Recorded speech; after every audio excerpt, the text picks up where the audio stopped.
تلواریں فیصلہ نہیں کر سکیں گی۔ ہرمز نے کہا، آ خالد، ہتھیار کے بغیر آ اور کشتی لڑ۔ خالد رضی اللہ عنہ نے تلوار پھینک کر کشتی کے لیے آگے بڑھے اور دونوں گتھم گتھا ہو گئے۔ کشتی میں ہرمز کا پلہ بھاری نظر آتا تھا، لیکن مورخ لکھتے ہیں کہ ہرمز کی چال کچھ اور تھی۔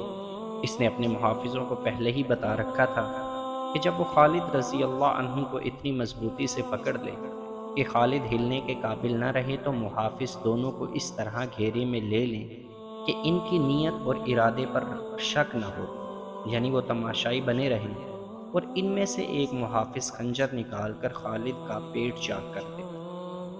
جنگجو اسی طرح دھوکہ نہیں دیا کرتے تھے، لیکن ہرمز کمینگی کی وجہ سے مشہور تھا۔